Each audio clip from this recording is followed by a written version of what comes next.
नमस्कार प्यारे श्रोताओं। घने जंगलों के बीच पहाड़ों की गोद में एक ऐसी धरती बसी थी जहां मिट्टी भी गाती थी और पेड़ भी बोलते थे। उसी धरती पर जन्मा एक बालक जिसने अपनी मासूम आंखों में पूरे समाज का दर्द देखा, और फिर वही बालक बना धरती आबा बिरसा मुंडा। ये कहानी है उस योद्धा की जिसने अंग्रेजों की साम्राज्यवादी नींव हिला दी। ये कहानी है उस संत की जिसने अपने लोगों को अबुआ राज का सपना दिखाया। ये कहानी है उस मसीहा की जिसने जुल्म और शोषण के खिलाफ आदिवासी जनमानस को जगा दिया। धरती आबा अमर रहे, यही गूंज आज भी झारखंड की घाटियों से लेकर पूरे भारत की आत्मा तक सुनाई देती है। तो आइए इस सुहाने सफर की शुरुआत करते हैं और सुनते हैं धरती आबा बिरसा मुंडा, आदिवासी स्वाभिमान और आजादी की गाथा। अध्याय 1, जन्म और बचपन की पहली किरणें। साल था 1875। भारत अंग्रेजों की बेड़ियों में जकड़ा हुआ था। गांव-गांव में आदिवासी अपनी ही जमीन से बेदखल किए जा रहे थे। कभी जिन जंगलों और पहाड़ों को वो अपना मानते थे, वही अब अंग्रेजों और जमींदारों की मिल्कियत बन चुके थे। लेकिन इस अंधकार में एक नई रोशनी जन्म लेने वाली थी। एक छोटे से गांव उलिहातू, खूंटी जिले की मिट्टी से एक ऐसा बालक जन्म लेने वाला था जिसे आने वाले सालों में लोग धरती आबा यानी धरती का पिता कहकर पुकारेंगे। 15 नवंबर 1875 की सुबह गांव की झोपड़ी से बच्चे के रोने की आवाज गूंजी। मां करमी हाथू की गोद में एक नन्हा शिशु था और पिता सुगना मुंडा की आंखों में उम्मीद की चमक। मां, ये बच्चा साधारण नहीं है, इसकी आंखों में कुछ है, जैसे धरती से गहरा नाता हो। हम इसे बिरसा कहेंगे, बिरसा मुंडा। बचपन से ही बिरसा जंगल की गोद में पलने लगे। पेड़ों की हरियाली, झरनों की कलकल, चिड़ियों की चहचहाहट, यही उसका खेल का मैदान था। गरीबी थी, भूख थी, लेकिन आत्मा में था गजब का तेज। गांव के बुजुर्ग अक्सर कहा करते थे, ये बच्चा साधारण नहीं है, इसकी आंखों में चमक है, इसकी बातें उम्र से कहीं आगे की लगती हैं। बिरसा बचपन से ही तेज दिमाग का था। जहां बाकी बच्चे खेल में खो जाते, वो सवाल पूछता, क्यों हम अपनी ही जमीन पर मजदूर हैं? क्यों हमें अपने देवताओं को छोड़कर पराये भगवान मानने को कहा जाता है? क्यों हमारी माताएं भूखी सोती हैं? ये सवाल उस मासूम बच्चे को बाकी बच्चों से अलग बना रहे थे। गांव का बुजुर्ग धीरे से, बिरसा, तू बहुत सोचता है बेटा, पर याद रख, ये धरती हमारी माँ है, इसे कभी मत छोड़ना।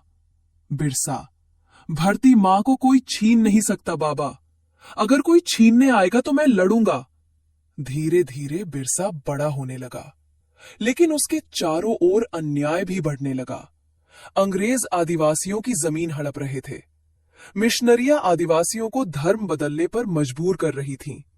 जमींदार उनके खून पसीने को निचोड़कर धन कमा रहे थे। लेकिन किसी को अंदाजा नहीं था कि ये शांत दिखने वाला बालक एक दिन इस अन्याय के खिलाफ सबसे बड़ा तूफान खड़ा करेगा। यही था बिरसा का बचपन, एक ऐसा बचपन जिसने भूख देखी, गरीबी देखी, अत्याचार देखा। लेकिन इन्हीं अनुभवों ने उसके दिल में आग जलाई, वो आग जो आने वाले दिनों में पूरे जंगलों और पहाड़ों को उलगुलान महान विद्रोह की लपटों में बदल देगी। अध्याय 2, बचपन से जवानी तक, शिक्षा और संस्कार। बचपन की मासूमियत धीरे धीरे बीत रही थी। अब बिरसा किशोरावस्था में कदम रख रहा था। उसकी आंखों में सवाल थे, उसके दिल में बेचैनी थी। वो अपने आसपास का दर्द, अपने लोगों का संघर्ष और अपने समाज का अपमान देख रहा था। शिक्षा की ओर पहला कदम। गांव के कुछ बच्चों को अंग्रेजों ने पढ़ाने का काम शुरू किया था। मिशनरी स्कूल, जहां बाइबल पढ़ाई जाती थी, अंग्रेजी भाषा सिखाई जाती थी और आदिवासियों से कहा जाता था, तुम्हारे देवी देवता कुछ नहीं, सच्चा भगवान वही है जिसे हम मानते हैं। बिरसा भी स्कूल जाने लगा। वो पढ़ाई में बहुत तेज था। जल्दी ही उसने अंग्रेजी, हिंदी और कई विषयों में अपना कौशल दिखाया। लेकिन उसके मन में सवाल उठने लगे, क्यों हमें अपनी पहचान छोड़नी होगी? क्यों हमें अपने धर्म और परंपरा से दूर किया जा रहा है? मिशनरियों ने बिरसा पर गहरी नजर डाली। उन्होंने देखा कि ये लड़का असाधारण है, उसकी बुद्धि तेज है, उसके भीतर नेतृत्व की शक्ति है। उन्होंने चाहा कि बिरसा को अपने धर्म में पूरी तरह खींच ले, गांव और समाज से जुड़ाव। लेकिन बिरसा का दिल गांव और समाज में ही बसता था। जब भी वो स्कूल से लौटता, बुजुर्गों के बीच बैठ जाता, उनसे आदिवासी इतिहास और परंपराओं की कहानियां सुनता। बुजुर्ग, बेटा बिरसा, याद रखना, ये धरती हमारी माँ है। ये जंगल, ये नदी, ये पहाड़ सब हमारे पूर्वजों की धरोहर है। इन्हें कोई छीन नहीं सकता। बिरसा, अगर कोई इन्हें छीनने आएगा तो मैं अपने खून की आखिरी बूंद तक लड़ूंगा। असमानता का अनुभव। धीरे धीरे बिरसा ने देखा कि गांव के लोग कर्ज और शराब के जाल में फंसते जा रहे हैं। जमींदार उनकी जमीन छीन लेते और अंग्रेज उनसे गुलामों जैसा काम करवाते। मिशनरियां धर्म बदलवाने के लिए लालच और दबाव दोनों का इस्तेमाल करती। इन सबके बीच बिरसा का मन टूटने के बजाय और मजबूत होने लगा। वो सोचने लगा, मेरे लोग इतने बेबस क्यों हैं? कोई उन्हें रास्ता क्यों नहीं दिखाता? आध्यात्मिक झुकाव। बचपन से ही बिरसा के भीतर अध्यात्म की ओर गहरा आकर्षण था। वो प्रकृति में शक्ति महसूस करता। पेड़ों को देखता तो उसमें भगवान दिखाई देते। पर्वतों और नदियों को देखकर उसे पूर्वजों की आत्मा का आभास होता। बिरसा, हे धरती मां, तू हमारी जीवनदायिनी है। अगर तुझे कोई चोट पहुंचाएगा तो तेरे बेटे चुप नहीं बैठेंगे। मैं तेरा बेटा हूं, मैं तेरा रक्षक बनूंगा। संघर्ष की ओर बढ़ता कदम। अब बिरसा केवल एक जिज्ञासु बच्चा नहीं रहा था। उसके मन में समाज की पीड़ा गहराई से बस चुकी थी। वो समझ चुका था कि अगर हालात बदलने हैं तो सिर्फ पढ़ाई नहीं, बल्कि संगठन और विद्रोह की जरूरत है। धीरे धीरे गांव में लोग उसे गंभीरता से सुनने लगे। उसकी बातें युवाओं में जोश भर देती। बुजुर्ग उसे आशीर्वाद देते और महिलाएं उसकी ओर आशा भरी निगाहों से देखती। यही वो दौर था जब बिरसा मुंडा का व्यक्तित्व एक साधारण बालक से बदलकर एक नेता की ओर बढ़ रहा था। शिक्षा ने उसकी सोच को गहरा किया, समाज ने उसकी आत्मा को दिशा दी और अन्याय ने उसके दिल में आग भर दी। आने वाले समय में यही आग बनेगी उलगुलान, यानी महान विद्रोह की ज्वाला। अध्याय 3, अन्याय की चिंगारी, आदिवासी समाज का दर्द। समय बीत रहा था। बिरसा अब किशोर से युवा हो चुका था। उसकी आंखों में सवाल पहले से और गहरे हो चुके थे। पर अब सवाल ही नहीं, जवाब भी उसके भीतर जन्म लेने लगे थे। एक आदिवासी किसान जिसने पीढ़ियों से अपनी जमीन पर खेती की थी, आज अंग्रेजी कानून के नाम पर उससे छीन ली गई। जमींदार, अब ये जमीन हमारी है। तुम अब यहां सिर्फ मजदूर हो और उतना ही अनाज मिलेगा जितना हम देंगे। औरत, हे भगवान, हमारे बच्चों का क्या होगा? ये सिर्फ एक किसान की कहानी नहीं थी, ये हर गांव, हर परिवार की कहानी बन चुकी थी। आदिवासी अपनी ही धरती पर बेघर हो रहे थे। जंगलों में प्रवेश पर रोक, जमीन पर कब्जा और ऊपर से कर्ज वसूली का बोझ, धर्मांतरण का दबाव। मिशनरियां गांव में आती और कहती, तुम्हारे देवता कमजोर हैं, अगर सुख समृद्धि चाहिए तो हमारे भगवान को मानो। कुछ लोग मजबूरी में धर्म बदल लेते, लेकिन बिरसा का खून खौल उठता।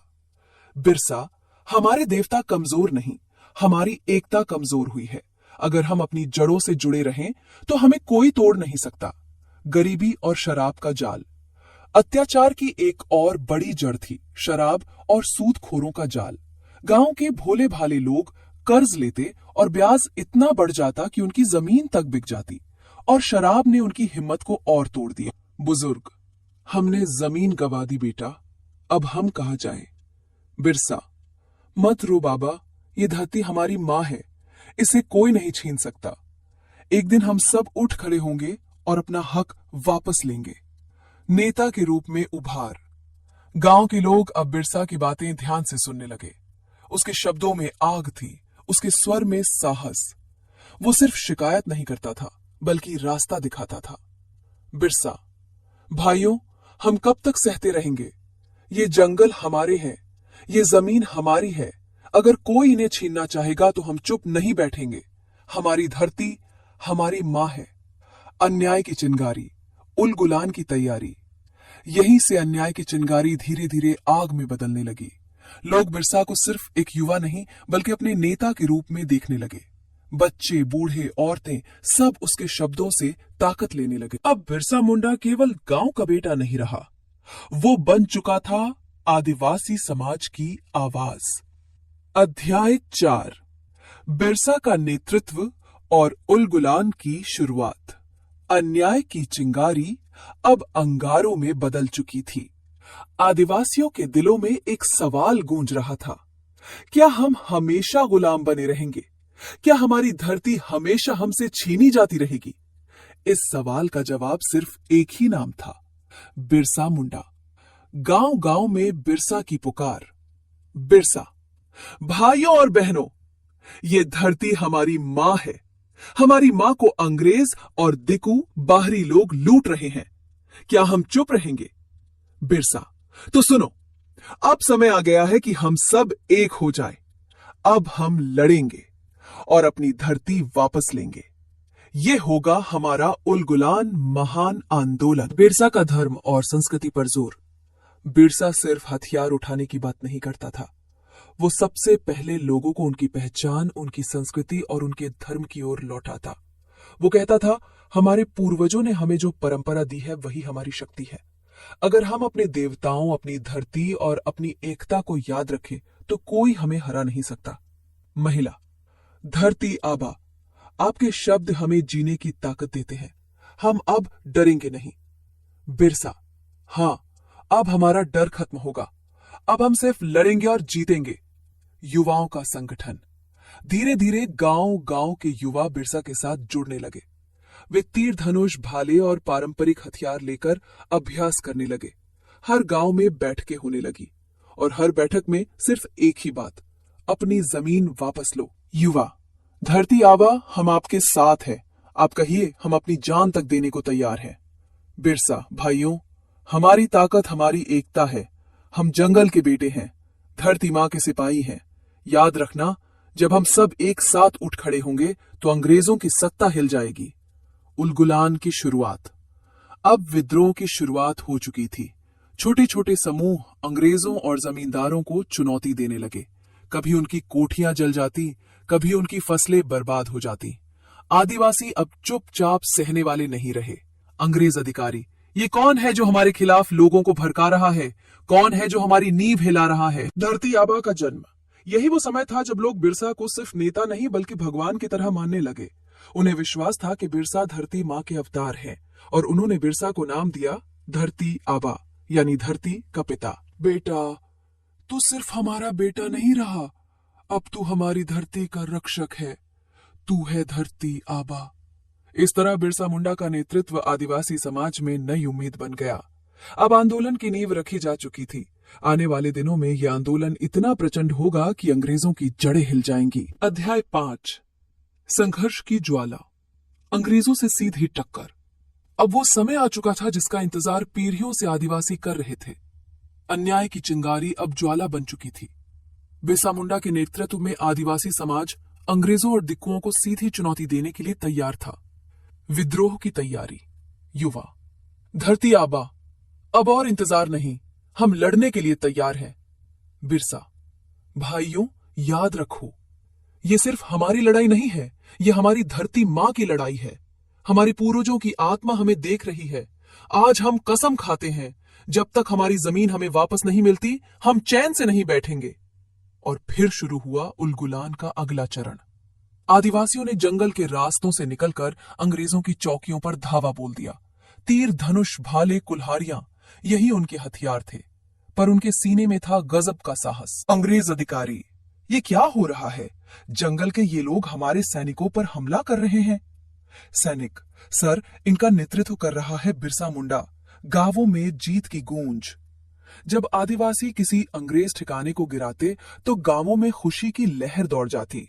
औरतें नगारे बजाती, बच्चे नाचते और बुजुर्ग कहते, हमारा धरती आबा सचमुच भगवान का रूप है। महिला, धरती आबा ने हमें जीने का हक दिलाया है। बुजुर्ग, हाँ बेटा, ये लड़ाई सिर्फ हमारी नहीं, आने वाली पीढ़ियों की है। अंग्रेजों का भय। धीरे धीरे अंग्रेज सरकार कांपने लगी।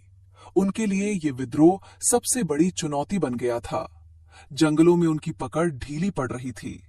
हर ओर सिर्फ एक नाम गूंज रहा था, बिरसा मुंडा। अंग्रेज अधिकारी, हमें हर हाल में इस आदमी को पकड़ना होगा। अगर ये जिंदा रहा तो हमारी हुकूमत ढह जाएगी। धरती आबा का संदेश। बिरसा अपने लोगों को सिर्फ युद्ध की नहीं बल्कि अनुशासन और एकता की सीख भी देता। वो कहता था, बिरसा कहते हैं भाइयों, याद रखो, हमारी ताकत हमारे हथियारों में नहीं, हमारी एकता में है। अगर हम संगठित रहें तो अंग्रेज लाख ताकतवर हों, हमें हरा नहीं सकते। और सबसे जरूरी बात, हम अपनी धरती मां से कभी गद्दारी नहीं करेंगे। संघर्ष की ज्वाला। अब जंगलों से उठी ये ज्वाला आसमान को छूने लगी थी। हर गांव, हर पहाड़, हर नदी गवाही दे रही थी। आदिवासी अब जाग चुके हैं, उनकी नींद टूट चुकी है। और इस जागरण का कारण था एक युवा जिसका नाम था बिरसा मुंडा। अध्याय 6। उलगुलान की प्रचंड लहर। गांव-गांव में विद्रोह। साल 1899। चाईबासा, रांची और सिंहभूम की घाटियों में एक अलग ही गूंज उठ रही थी। लोग कह रहे थे, धरती आबा ने बुलाया है, उठो, अब और सहना नहीं। अब अंग्रेजों और दिकुओं की दास्ता को तोड़ना है। गांव-गांव में एक ही शब्द गूंज रहा था, उलगुलान, यानी महाविद्रोह। बिरसा का संदेश फैलता है। आदिवासी युवाओं का जत्था ढोलक बजाते हुए गांव-गांव घूम रहा है। लोग इकट्ठा होकर आग के चारों ओर बैठते हैं। बिरसा के अनुयायी ऊंची आवाज में कहते हैं, धरती हमारी मां है, इस मां को कोई छीन नहीं सकता। बिरसा कहते हैं, अंग्रेज हमारे देवताओं को मिटाना चाहते हैं, हमारी संस्कृति छीनना चाहते हैं, लेकिन अब हम चुप नहीं रहेंगे, अब हम लड़ेंगे। महिलाओं और बच्चों की भूमिका। औरतें अपने घरों से चावल, महुआ और सब्जियां इकट्ठा करके विद्रोहियों को खिलाती हैं। बच्चे गांव के रास्तों पर पहरा देते हैं। एक माँ अपने बेटे से कहती है, जा बेटा, धरती आबा के साथ जा। ये लड़ाई सिर्फ हमारी जमीन की नहीं, हमारे अस्तित्व की है। अंग्रेजों की हड़बड़ाहट। चाईबासा और रांची के अंग्रेज अफसर रात की बैठकों में परेशान बैठे हैं। एक अफसर चिल्लाता है, ये बिरसा मुंडा अब सिर्फ एक आदमी नहीं रहा, ये तो आदिवासियों का भगवान बन चुका है। अगर इसे नहीं रोका गया तो पूरा झारखंड हमारे हाथ से चला जाएगा। लेकिन हर रणनीति नाकाम होती है क्योंकि गांव-गांव में लोग बिरसा का नाम सुनकर हथियार उठाने को तैयार हैं। विद्रोह का तूफान। जंगलों में मशालों की कतार। युवाओं के हाथों में धनुष बाण, तलवार और लाठियां। सबके होठों पर एक ही नारा, अबुआ डिसुम, अबुआ राज, हमारी धरती, हमारा राज। धरती आबा की जय। ढोल की थाप इतनी तेज कि सुनकर रोंगटे खड़े हो जाएं। गांव-गांव में अंग्रेज चौकियां जलाई जाती हैं। दिकुओं, बाहरी शोषकों को खदेड़ दिया जाता है। बिरसा का नाम अब हर दिल की धड़कन बन चुका था। जब कोई आदिवासी अपने बच्चे का नाम लेता तो सबसे पहले धरती आबा का नाम लेता। जब कोई औरत अपने माथे पर सिंदूर सजाती तो वो प्रार्थना करती, हे धरती आबा, हमें शक्ति दो। ये सिर्फ विद्रोह नहीं था, ये एक आस्था, एक क्रांति, एक ज्वालामुखी था जिसने अंग्रेजों की नींव हिला दी थी। ए सीन। लेकिन अंग्रेज चुप बैठने वाले नहीं थे। उन्होंने तय कर लिया था अब इस आग को किसी भी कीमत पर बुझाना होगा। और इसी कोशिश में शुरू हुई बिरसा मुंडा के जीवन की सबसे कठिन घड़ी, जो आने वाले अध्यायों में इतिहास की सबसे भावुक और हृदय विदारक कहानी बनेगी। अध्याय 7। अंग्रेजों की चालें और धरती आबा का संघर्ष। उलगुलान की आग ने अंग्रेजों की नींव हिला दी थी। चाईबासा, सिंहभूम और रांची के जंगलों में अंग्रेजों का राज कमजोर पड़ रहा था। पर अंग्रेज साम्राज्य इतनी आसानी से हार मानने वाला नहीं था। उन्होंने अपने दिमाग और ताकत दोनों से बिरसा मुंडा को घेरने की कोशिश शुरू कर दी। अंग्रेजों की गुप्त बैठक। रांची, कलेक्टर का दफ्तर, रात का समय। मोमबत्ती की रोशनी में अंग्रेज अफसर नक्शे पर झुके हुए। एक अफसर गुस्से में मेज पर मुक्का मारता है, this Birsa is not just a rebel, he is becoming a God for these people. अगर ये आग और फैली तो हमारी सरकार का अस्तित्व ही खत्म हो जाएगा। तय किया गया, गुप्तचर भेजे जाएंगे गांव-गांव में।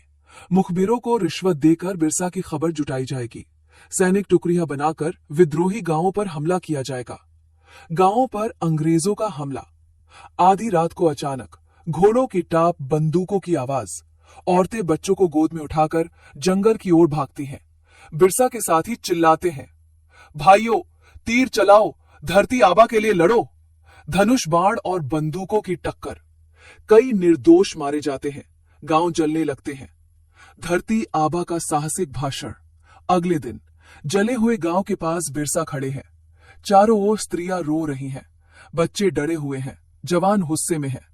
बिरसा अपनी गूंजती आवाज में कहते हैं, सिकरे भाई और बहनों, अंग्रेज हमारी धरती जला सकते हैं, हमारे घर तोड़ सकते हैं, लेकिन हमारे हौसले को कोई नहीं तोड़ सकता। याद रखो, ये धरती हमारी माँ है। माँ के लिए जान देना ही सबसे बड़ा धर्म है। सबकी आंखों में आंसू और गुस्सा दोनों है। औरतें बिरसा के पैरों में गिरकर कहती हैं, धरती आबा, हम भी आपके साथ हैं। अगर जरूरत पड़ी तो हम भी बंदूक और तीर उठाएंगे। गुप्तचर और गद्दार। अंग्रेज गुप्तचर अब गांव गांव में छिपकर घूमते हैं। कुछ लालच में आए दिक्कू मुखबिर बन जाते हैं। वे बिरसा की गतिविधियों की खबर अंग्रेजों तक पहुंचाते हैं।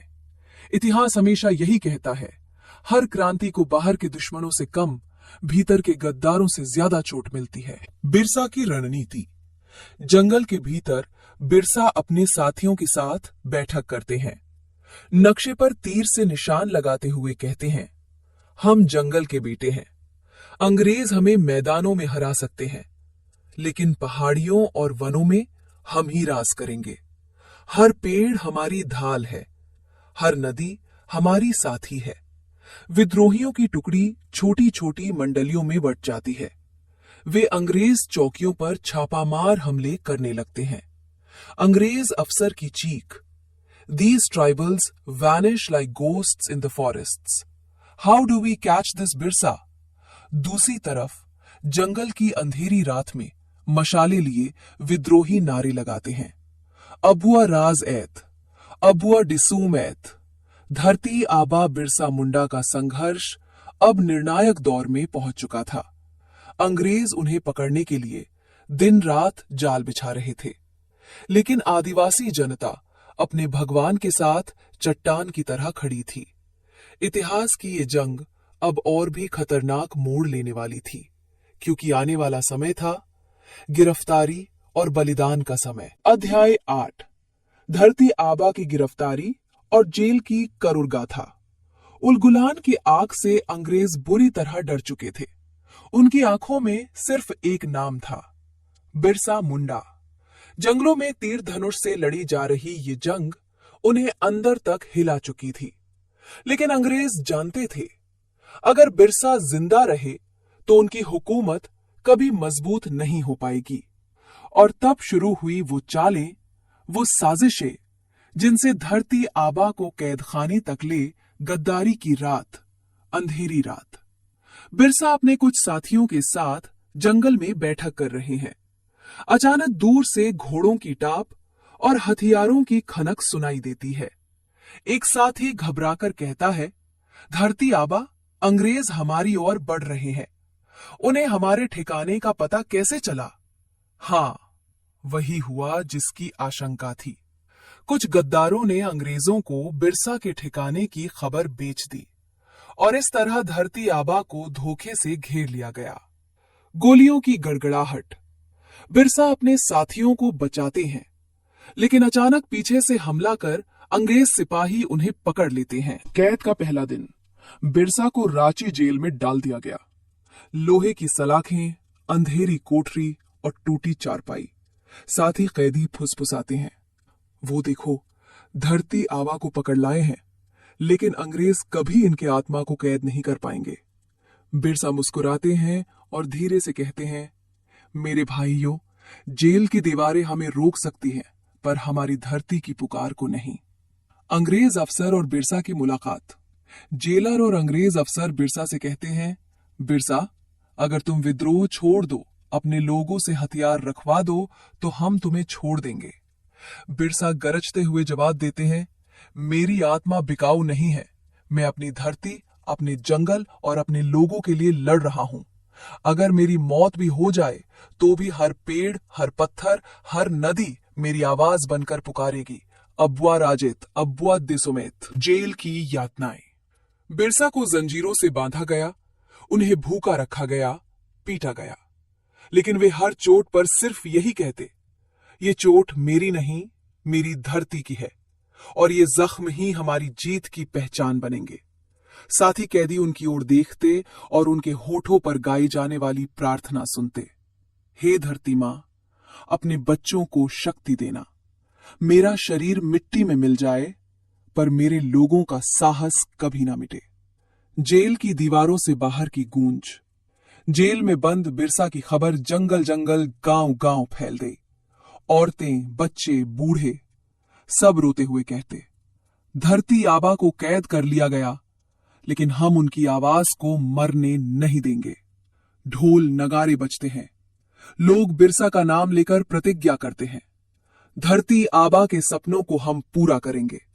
जब तक एक भी मुंडा, संथाल या उराम जिंदा है, ये धरती हमारी रहेगी। जेल की अंधेरी कोठरी में कैद बिरसा मुंडा की सांसें धीमी पड़ रही थीं। अंग्रेजों ने उनके शरीर को कमजोर कर दिया, लेकिन उनकी आत्मा को कभी नहीं तोड़ पाए। और फिर आया वो पल जब धरती आबा ने इस संसार को अलविदा कहा, लेकिन उनकी मौत दरअसल उनकी अमरता की शुरुआत थी। अध्याय 9, धरती आबा का बलिदान और अमर गाथा। साल 1900। रांची जेल की अंधेरी कोठरी में एक महान आत्मा अंतिम सांसें ले रही थी। वो आत्मा जिसने अपनी धरती, अपने जंगल, अपने लोगों को आजाद देखने का सपना देखा। वो आत्मा जिसने अंग्रेजों की नींव हिला दी थी। वो आत्मा थी धरती आबा बिरसा मुंडा। आखिरी सांसें। बिरसा का शरीर बीमारी और यातनाओं से टूट चुका था। उनके होंठ सूख चुके थे, आंखों की चमक फीकी हो गई थी, लेकिन उनकी आत्मा अब भी मजबूत थी। धीरे से वे अपने साथी कैदियों से कहते हैं, भाइयों, मौत से डरना मत। ये शरीर मिट्टी में मिल जाएगा, लेकिन हमारी धरती की आत्मा कभी नहीं मरेगी। हर बच्चा, हर जवान धरती की रक्षा के लिए खड़ा होगा। साथ ही कैदी रोने लगते हैं। जेल की दीवारें भी जैसे मौन शोक में डूब जाती हैं। धरती से विदाई। 9 जून 1900 की सुबह। जेलर ने आकर देखा बिरसा की धड़कनें थम चुकी थीं, लेकिन उनके चेहरे पर शांति थी, मानो धरती मां की गोद में सो गए हों। अंग्रेजों ने उनके शव को चुपचाप बिना परिवार और साथियों को बताए कहीं गुमनामी में दफन कर दिया। लोगों का आक्रोश और आंसू। जब बाहर खबर पहुंची कि धरती आबा अब इस दुनिया में नहीं रहे, तो पूरे झारखंड, बिहार, उड़ीसा और बंगाल की धरती कांप उठी। गांव गांव से रोने की आवाज आने लगी। औरतें छाती पीटकर रोईं, बच्चों ने धरती आबा पुकारा, बुजुर्गों ने सिर झुकाकर शपथ ली। धरती आबा की लड़ाई अधूरी नहीं रहेगी। उनका सपना, उनका अबुआ राज हम पूरा करेंगे। धरती आबा का अमरत्व। धरती आबा का शरीर भले ही अंग्रेजों ने मिट्टी में मिला दिया, लेकिन उनके विचार, उनकी पुकार आज भी जिंदा हैं। जंगल की हर सरसराहट में, ढोल नगाड़ों की हर थाप में और आदिवासियों की हर प्रार्थना में बिरसा की आत्मा गूंजती है। आज भी लोग कहते हैं, धरती आबा अमर रहे, अबुआ राजेत, अबुआ डिसोमेत। स्वतंत्रता संग्राम में गूंजती आवाज। बिरसा की शहादत के बाद उनके नाम से विद्रोह की लहर और तेज हुई। गांधी, नेहरू, सुभाष, भगत सिंह सबने आदिवासी संघर्ष को सलाम किया। स्वतंत्रता संग्राम के हर मोर्चे पर आदिवासी योद्धाओं ने धरती आबा की याद में लड़ाई लड़ी। धरती आबा सिर्फ एक व्यक्ति नहीं थे, वे एक विचार थे, एक चेतना थे, और चेतना कभी मरती नहीं। बिरसा मुंडा ने हमें यह सिखाया कि चाहे दुश्मन कितना ही ताकतवर क्यों ना हो, अगर दिल में अपनी धरती, अपनी आजादी और अपने लोगों का प्रेम हो, तो कोई ताकत हमें हरा नहीं सकती। धरती आबा के बलिदान ने यह साबित किया कि मौत ही अमरता का रास्ता है, और इसलिए आज भी करोड़ों दिलों में गूंजता है उनका नाम, धरती आबा बिरसा मुंडा। अध्याय 10, धरती आबा की विरासत और आज का झारखंड। धरती आबा बिरसा मुंडा का बलिदान सिर्फ 1900 तक सीमित नहीं रहा। उनका सपना, उनका अबुआ राज आज भी हमारे दिलों और झारखंड की मिट्टी में सांस लेता है। स्वतंत्र भारत में बिरसा की पहचान। आजादी के बाद भी आदिवासी समाज ने बिरसा को सिर्फ नेता नहीं बल्कि भगवान माना। हर गांव में उनकी स्मृति में गीत गाए जाते हैं। लोग उन्हें धरती आबा कहकर पूजते हैं। 15 नवंबर बिरसा का जन्म दिवस। आज झारखंड राज्य का स्थापना दिवस है। झारखंड का निर्माण। 2000 में जब झारखंड एक अलग राज्य बना तो हर आदिवासी की आंखों में आंसू थे। लोग कहते थे धरती आबा का सपना पूरा हुआ। बिरसा का नाम उस समय हर मंच पर गूंज रहा था। संसद और सम्मान। भारत सरकार ने बिरसा के सम्मान में उनके नाम पर पद्मावली डाक टिकट जारी किया। नई दिल्ली की संसद भवन परिसर में उनकी विशाल प्रतिमा लगाई गई। रांची का प्रसिद्ध बिरसा मुंडा एयरपोर्ट, बिरसा कृषि विश्वविद्यालय सब उनके नाम पर हैं। ये संदेश है कि धरती आबा सिर्फ झारखंड नहीं बल्कि पूरे भारत के महानायक हैं। आज की प्रेरणा। जब कोई युवा अपने हक की लड़ाई लड़ता है, जब कोई किसान अपनी जमीन बचाने के लिए खड़ा होता है, जब कोई बच्चा अपनी भाषा और संस्कृति को संभालता है, तो वहां धरती आबा की आत्मा मुस्कुराती है। बिरसा ने हमें ये सिखाया कि अपनी जड़ों से जुड़े रहो, अपनी संस्कृति पर गर्व करो और अन्याय के खिलाफ डटे रहो। आज की चुनौतियां और बिरसा की राह। आज भी आदिवासी इलाकों में गरीबी, शोषण और विस्थापन की समस्या है। जंगल और धरती पर संकट मंडरा रहा है। लेकिन जब जब कोई युवा बिरसा के नाम पर खड़ा होता है तो ये धरती फिर से गूंज उठती है। अबुआ राजैत, अबुआ डिसुमैत। हमारा राज होगा, हमारे ही देश में होगा। धरती आबा बिरसा मुंडा का जीवन हमें बताता है कि बलिदान ही अमरता का रास्ता है। आजादी और न्याय के लिए उठी उनकी आवाज कभी नहीं मरेगी, चाहे सदियां बीत जाए। लेकिन जब जब कोई अन्याय होगा, धरती आबा की गूंज सुनाई देगी। धरती आबा अमर रहें। यही है उनकी सच्ची विरासत, यही है उनका अमर संदेश। प्यारे श्रोताओं, अभी आपने सुनी बिरसा मुंडा की अमर गाथा। ये सिर्फ इतिहास नहीं बल्कि हमारे आत्मसम्मान, हमारी मिट्टी और हमारे संघर्ष की धड़कन है। ऐसे ही अनसुने किस्से, महान योद्धाओं की कहानियां और प्रेरक यात्राएं हम लाते रहेंगे। अगर ये कहानी आपके दिल को छू गई हो तो इसे अपने दोस्तों तक जरूर पहुंचाएं। लाइक करें, शेयर करें और सब्सक्राइब करना न भूलें, क्योंकि हर कहानी हमें जोड़ती है हमारी जड़ों से।